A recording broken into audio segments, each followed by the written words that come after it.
观众朋友，大家好，我是许麻珍，欢迎收看南方特搜报。英国女王伊丽莎白二世和查尔斯王子从2021年10月起发起的女王绿色树冠植树活动，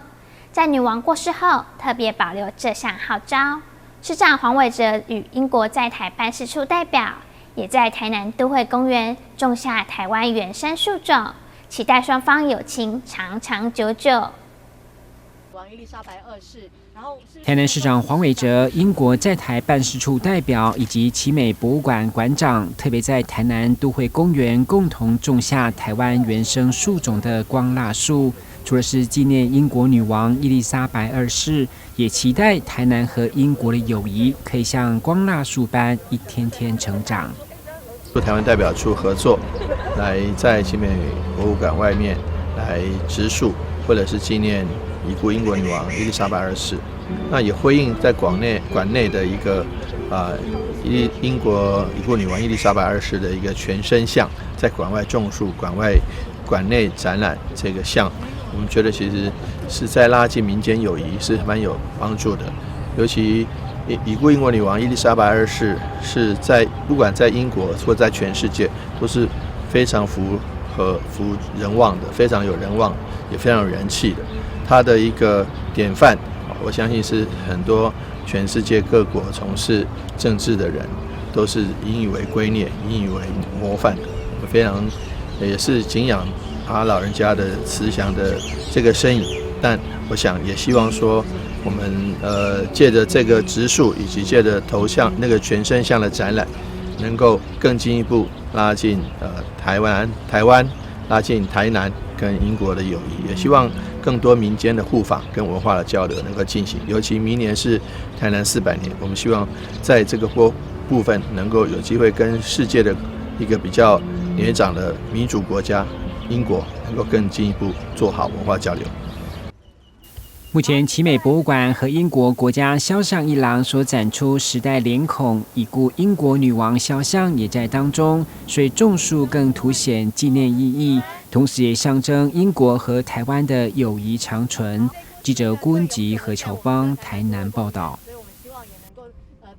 高雄市寿山动物园水豚宝宝在1月6日诞生喽！不到1个月的水豚宝宝超小一只，模样超级可爱。园方表示，2月将会为水豚宝宝举办线上命名活动，欢迎大小朋友动动脑，一起帮水豚取个小名字。好小一只的水豚宝宝盯着镜头的模样实在太萌啦！不到1个月的水豚新生儿待在爸爸妈妈身旁，一只这么大，一只这么小，看起来就是最萌身高差。那我们寿山动物园的水豚家族是从顽皮世界这边过来的。那我们也很高兴，在我们1月6号的时候，这个水豚家族有诞生一只水豚宝宝。那这也是我们寿山动物园第一次有这个水豚宝宝新生命的报道。那我们也希望说，借这个机会，让大小朋友可以一起来帮这个水豚宝宝命名，让它取一个可爱的名字。那未来可以跟大小朋友一起在园区里面见面。寿山动物园里的水豚妈妈在1月6日产下一只水豚小宝宝，园方透露2月将会为满月的新生水豚举办线上命名票选活动。由于水豚宝宝还太小，还无法得知性别，因此取名的时候可能要取个中性一点的名字。在寿山动物园还有顽皮世界的脸书上来进行，那大小朋友可以分别到寿山动物园，那或者是顽皮世界的 FB 上面，把你想帮那个水豚宝宝命名的名字来做一个命名。那我们会从里面挑出比较有创意的几组名字来进行第2阶段，让大家来票选。那最后的票选结果，那我们会在228连假之前，那我们会公布在我们的网页上。那未来的话，228连假大小朋友就有机会可以来跟我们小水豚来见面了。寿山动物园在农历春节时采预购门票方式，吸引许多游客来走春。那所以我们在春节这个10天的连假，我们总计有大约58000的入园人次。那最高的入园人次大约是落在大年初三，那一天大约有7200多人，那也是我们试运以来第2高的入园人次。从2月1日开始，每天将限量开放500张现场购票，名额有限，要买要快。记者潘志光、庄淑婷高雄报道。台南市民陈兴安是广泽尊王虔诚的信徒，在壬寅年参与多间宫庙头家楼主跋杯，一年内请回了27尊神明，而他超狂的跋杯运也让他有了楼主翁的称号。陈兴安表示，他从小就在西螺殿拜广泽尊王求平安，一直以来受到神明的庇佑，度过不少难关，也因此让他成为道教的虔诚信徒。他自己甚至在住院时还有遇过神奇的事，如此也让他坚信是受到圣王公的庇佑。流感住院的时候啊，然后因为正常医院不会闻到那个锦香味，然后偏偏在住院的时候闻到，就知道是西螺殿的那个广泽尊王有来看那个弟子我。因为与神明有缘，陈兴安大约在4年前开始参加跋头家楼主的活动，希望神明能够到家中做客，庇应家人。在壬寅年参与多间庙宇跋头家楼主活动，竟然请回27尊神尊，9尊楼主，然后16尊头家，然后4尊那个金钱姑，然后1尊金姑。目前的壬寅年拔到的数量是这样。所以我们最多杯是10杯。哪一间宫庙？那个西螺殿跟八旗境的关帝厅。陈兴安在壬寅年请回的神尊包含来自西螺殿、普济殿、小南昆明殿、武帝殿、下陵建安宫、盐城保安宫、府城正德堂、神佛坛、小北凤山宫、六合境清水寺、平天馆、海安宫、八旗境关帝厅、聚颂宫、下陵玉圣宫、4.5庙等27尊神尊。尤其这些神明全部都是跋杯请回，叫他是炉主王，一点也不过分。记者张硕维，台南报道。一般人对兔子的印象可能是白金的小白兔。如果拿起颜料，你会想把小白兔涂成什么颜色呢？高雄一家购物广场邀请新上国小的小朋友为兔子公仔进行彩绘，小朋友在公仔身上画上各种花朵，成果也在大厅内展出，吸引不少人的目光。购物广场内的大厅里摆了好几只色彩缤纷的兔子公仔，搭配爱丽丝梦游仙境的城堡和宝座，这么特别的装置艺术吸引不少民众的目光，纷纷拿起手机拍照打卡。哎，弟弟，你的小兔兔在哪里？在这里。哇，你怎么画它的？就慢慢画的。爸爸妈妈说要用红色的画。可不可爱？可爱啊，很强啊。很强，这是小朋友画的耶。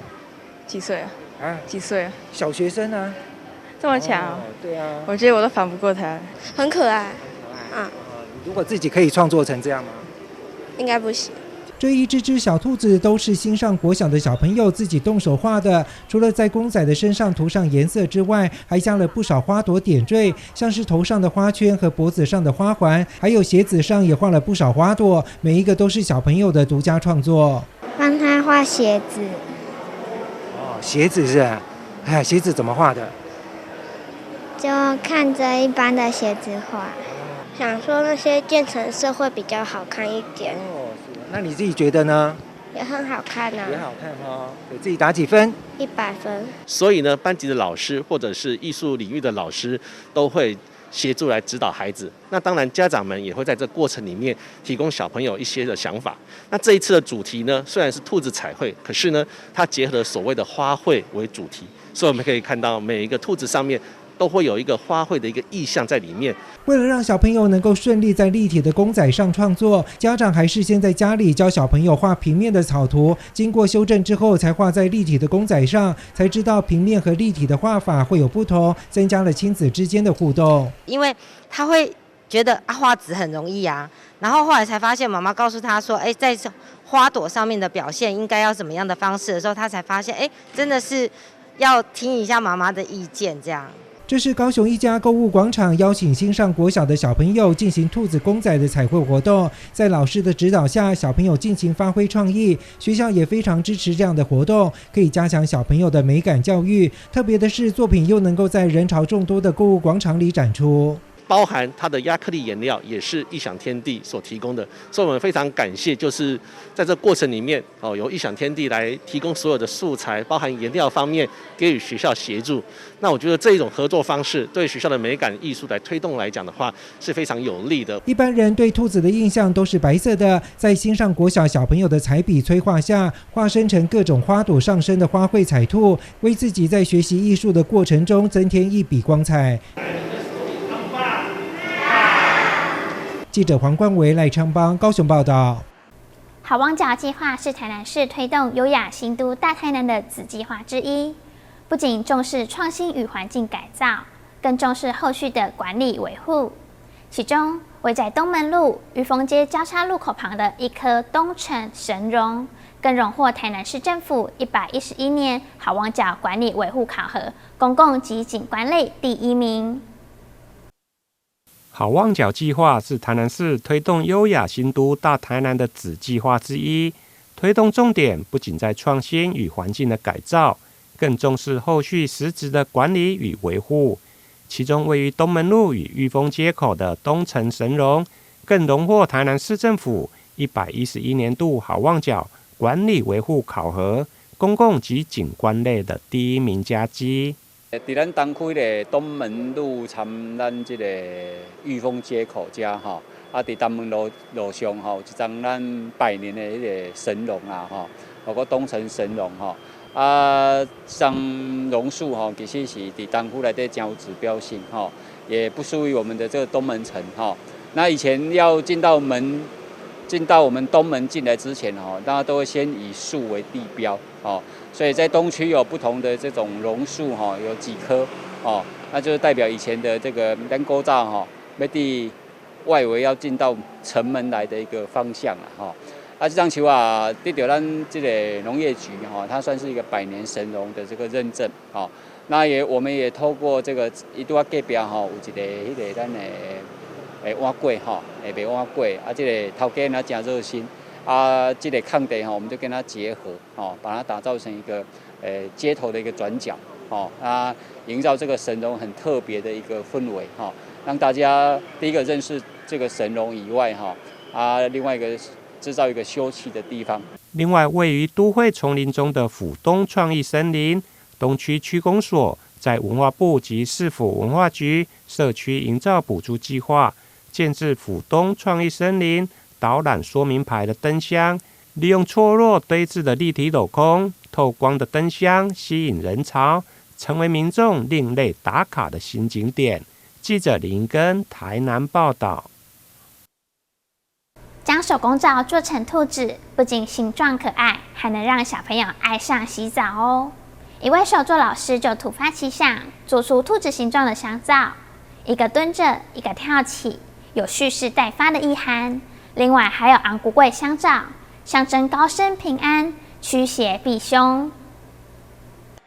将加热的皂基倒入模具中，2块兔子形状的香皂就出现了，一个蹲着的，一个跳起来的，有蓄势待发的意味。在兔子香皂的底部还可以自由创作，画上2023的字样和月亮、云朵的图案，让这个兔子香皂更有新年的年味，送人也有很好的寓意。如果不是拿来洗澡的话，你可以放在自己的桌前，提醒自己有时候工作不是这么顺心的时候，我们就先蹲再跳，总有一天会轮到我们可以有大发展的时候。所以我就用了桌椅子刻了2023，然后可能代表一个新年的希望还是什么的。然后在图样的设计里面，我选择用月亮，然后跟新年有点关系，可能就是因为会有点奔月的感觉，所以就也代表一种圆满的感觉。对，这可能也是一种自己对新年的一种期许。这一款兔子香皂其实是这位手作老师的朋友带给他的灵感。先是委托他做了4只蝙蝠有赐福寓意的香皂，他又发想做了兔子的香皂。有客人回应，小朋友做兔子香皂之后更爱洗澡了，但也有小朋友舍不得把自己做的香皂洗掉。他们会有2种情况，一个是舍不得洗，当做纪念使用，然后一个是迫不及待的，本来不是很爱洗澡，要爸爸妈妈3催4请，然后他们就会说小朋友因为做了这个肥皂回去吵着说妈妈快点我要洗澡就还是会洗嘛，毕竟是自己做的东西，就是想体验看看觉得自己做的东西洗起来的感觉怎么样？另外，朋友又委托他做出昂菇桂香皂，红色的皂基倒入模具里，成品上也有龟壳的形状，和真的昂菇桂相似度几乎100%。买来送人有高升平安和驱邪避凶的寓意。寓意是有一个平安龟的意思，对。然后再来就是采这个桂，也有一个增高，嘿，就是年年可以越来越高啊，然后有很多比较好的一个寓意。那我们在里面再额外添加了，就是像艾草啦、瓦草啦这样子比较复方的，对于小朋友来说可以有净化除秽。为了避免乌鱼子香皂下油锅煎的事件再次发生，业者都会在食品类的仿真手工皂上贴上非食品勿食用的警语，提醒民众买回去之后要放在妥当的位置，使用的时候也要再三确认。就是做的比较逼真，然后看起来会以假乱真的感觉，所以才会有之前的那种乌鱼子事件啊，然后去让民众有一些小误会。对，所以我们在其实蛮多仿食品类的肥皂上面，我们一定都会去贴这个警告标语，就是不可以食用。手工皂可以因为特制的模具做出不同形状的香皂，还可以刻字涂上颜色，做出特别寓意的香皂，增添使用时的趣味。记者黄冠维、赖昌邦高雄报道。有浴火凤凰美誉的知名国画大师杨小宁，将其得力画作进行全国巡回展。台南场定于2月3日在台南美术馆艺馆展览室展出，展期至3月5日，欢迎民众拨空前往欣赏。3月3日起，天气新，长安水边多丽人，太浓意远，书切真，肌理细腻古均匀。口中念着唐代诗人杜甫的丽人行，知名的国画大师杨小宁以水墨画画出人物、花鸟以及动物，尤其是在新汉画的领域是国内第一人。新汉画它是古汉画的再现，也是通今贯古的大语言，它可以说是兼收并附了壁画，还有浮雕、唐三彩，这个民间剪纸、皮影、刺绣这些民间艺术的精华。他的作品曾经在中国上海、北京等地都有展出，作品甚至也被总统府收藏。而这次会来到台湾展出，是因为他曾经被烧伤，来到台湾接受治疗。为了感恩，用他自己的双手来回馈台湾，更用作品来展现中华文化。我们台湾的乡亲在那时候也是帮助我、鼓励我度过了那个难关。那我就想着我好了，我要用我浴火重生的双手来回馈台湾。这次展出的这幅汉唐雄风，可以说是在全世界都没有第二幅。这个画主要表现汉王出游的阵势，前面有这个侍卫，还有他的皇帝的儿女啊，还有宫女啊，还有一些他的子孙后代都在车上坐着出去游玩。这次杨小宁老师在台南的展览由新城艺术牵线，在台南美术馆来做展出，展期为期1个月，让大家欣赏到不同的艺术作品。记者杨顺怀台南采访报道。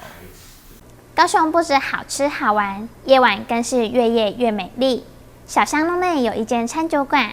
餐点饮品不仅融合当地特色，老板更运用过去的剧场经验，让这里相遇的每个人碰撞出各种可能。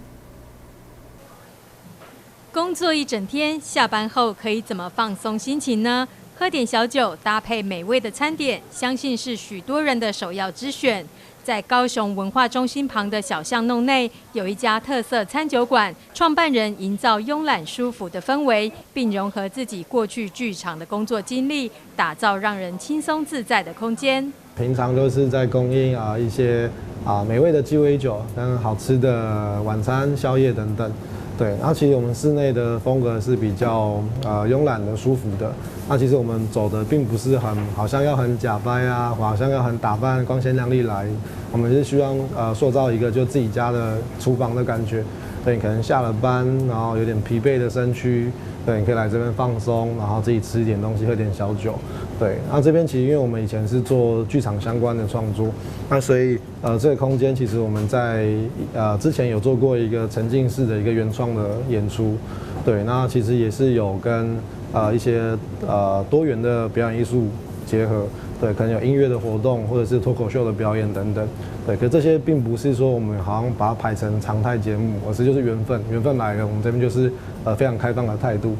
配合高雄盛产水果的在地特色，还有偏热的气候，创办人推荐一款利用水果做成的果昔冰沙。另外，既然名为餐酒馆，酒单绝对能看出店家的功力所在。老板将过去的剧场经验化为酒品名称，今天也要特别推荐一款从名称就有着浓烈情感、味道更是丰富扎实的特调。其实高雄算是天气常态性比较热，对，所以我们的无酒精啊，就是我觉得非常有自信、很好喝的一个饮品，就是我们的果昔类的一个饮品。对，那是使用大量的新鲜水果，然后有加到优格，然后做的口感比较绵密的一个冰沙。推荐大家可以喝一杯血如喷泉，对，它的名字听起来非常不美味，我想说就比较特殊，可以大家体验看看。对，然后那杯酒其实是我们的上面的酒单很多的酒是以前我做过的戏、做过的剧本，或者是剧作家的名字，或者是角色的名字等等。那血如喷泉这个是我大学时代的一个剧场导师，他是已经过世了很久以前的人，对，一个法国的剧场工作者叫亚陶，对，那血如喷泉是他的一个戏剧创作，对，他的一个理念，对，那这杯它的香气非常的饱满，很扎实。那血如喷泉这杯酒，它我们用到花椒，然后跟红胡椒粒，还有马告，就是山胡椒，然后也用它的酸度来源，我用到新鲜的荆棘。然后用蜂蜜当成一个桥梁，对，然后这杯酒它是有带气泡感的，对，那我们是用 rolling 的方式，然后让它酒体经过空气的拍打，其他的香气会更绽放，而不会是紧缩在一个非常冰镇的状态内，而是让它释放出来。不止调制饮品让您放松心情，老板更要用美味来疗愈、满足客人的胃。咸蛋黄沙虾球。对，那这道菜其实是我15年前打工的一个经验，对，一个记忆。那这道菜的话比较特别是，我们用自己调配的一个咸蛋黄酱，然后跟炸过的虾球去拌炒。那它是一个非常适合深夜有点罪恶的小点，对，深夜身躯疲惫，想要吃一点好吃的，对，当宵夜的时候很推荐的下酒菜。对，那待会还有另外一套菜是那个胡志明的口水鸡。那这是我们在3年前疫情前有带全公司去越南公司旅游，然后那时候就有在当地吃到，因为他们很多广二代或者是就是华人在那边落地生根，然后就有吃到一道口水鸡，然后我觉得非常好吃，然后就回来就是不断的尝试，不断的去想那个味觉记忆，把那个酱汁的味道复制出来。对，然后我们是用葱盐的酥肥鸡胸，然后切成薄片，然后再搭配我们自己特调的口水酱汁。对，它算是酸甜微辣，然后一个蛮开胃的一道菜。在这里，不仅仅让自己的压力获得疏解，若是与家人或朋友前来，也能转化彼此关系，一同度过美好的夜晚时光。其实我们开店开这么久，然后跟餐饮经验那么长，其实虽然我们每天日复一日在营业，可是其实每一天都还是有一些细节的变化。对，那我们就会从中看到很多真实的，就是人与人相处的关系的变化。对，那我们这边其实就是一个载体，一个开放式的空的空间的一个场合。对，我们不用精心打扮，多么的怎么样来这边，而是抱持就放松轻松的心态。对，然后来这边吃好吃的，喝好喝的，对，然后放轻松了，在这边度过一个夜晚的感觉。记者肖怡轩、蔡怡文，高雄报道。感谢您的收看，我是许曼珍，祝你有个愉快的周末，我们再会。